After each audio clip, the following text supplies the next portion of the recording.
आज श्री कृष्ण जन्माष्टमी है। मथुरा, वृंदावन, द्वारका, पुरी, हर मंदिर, हर गली आज कान्हा के रंग में रंगी है। इस मौके पर आज जानते हैं पूजा विधि, मंत्र और व्रत के नियम। आज सूर्योदय से लेकर आधी रात तक अष्टमी तिथि रहेगी। परंपरा के अनुसार उदया तिथि में ही व्रत पर्व मनाया जाता है, इसलिए ज्यादातर जगहों पर आज ही जन्माष्टमी की धूम है।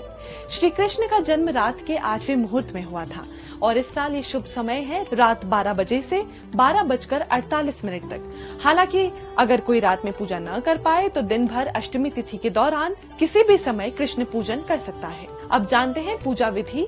शुरुआत भगवान का ध्यान करने से करें, फिर मूर्ति पर अक्षत और फूल चढ़ाएं, धूप दीप जलाएं और मंत्र बोले क्लीं कृष्णाय नमः। जल, दूध और पंचामृत से अभिषेक करें। जनेऊ, चंदन, चावल, अबीर और गुलाल अर्पित करें। कान्हा को नए वस्त्र पहनाएं, आभूषणों से सजाएं। हार, फूल, फल, तुलसी पत्र, माखन मिश्री, सूखे मेवे, मिठाई और पान चढ़ाएं। फिर भगवान को झूला झुलाएं। इसके बाद नारियल पर पैसे रखकर दक्षिणा अर्पित करें। फिर चंद्रमा को अर्घ्य दें। कृष्ण के ये 5 प्रिय मंत्र हैं। आप इनका मंत्र जाप भी कर सकते हैं। अब जानते हैं व्रत की विधि और नियम। व्रत ब्रह्म मुहूर्त से अगले दिन सूर्योदय तक चलता है। अगले दिन स्नान के बाद भगवान को भोग लगाकर प्रसाद लेने से व्रत का पारण होता है। बच्चे, बुजुर्ग और बीमार लोग अपनी क्षमता के अनुसार व्रत कर सकते हैं। इस व्रत में अन्न वर्जित है। फल, दूध, सूखे मेवे और जूस ले सकते हैं।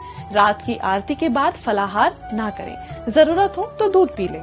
जन्माष्टमी के व्रत को ग्रंथों में जयंती व्रत कहा गया है, जो सुख, समृद्धि और विजय दिलाता है। मान्यता है कि अष्टमी जया तिथि पर व्रत करने से सभी कष्ट दूर हो जाते हैं और जीवन में जीत का वरदान मिलता है। कंस ने देवकी वासुदेव को कैद किया क्योंकि 8वीं संतान उसके वध का कारण थी।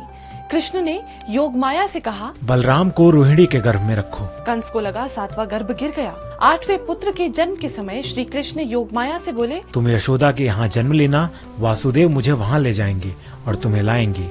कंस आए तो उसके हाथों से मुक्त हो जाना। भगवान ने संदेश दिया कि बड़ा काम हो तो सोच समझकर योजना से आगे बढ़ो, तभी सफलता मिलती है।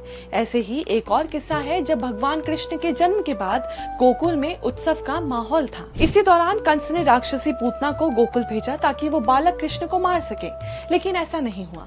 उन्होंने पूतना का ही वध किया। जब कृष्ण बड़े हुए तो लोग उनसे पूछते थे, स्त्री का वध क्यों? तो कृष्ण कहते, बुराई चाहे स्त्री करे या पुरुष, समाप्त करना मेरा धर्म है और मेरी नजर में दोनों समान हैं। इसी तरह कालिया नाग का किस्सा काफी प्रचलित है। जब कालिया नाग ने यमुना का पानी विषैला कर दिया था तो श्री कृष्ण नदी में कूदकर कालिया नाग से लड़े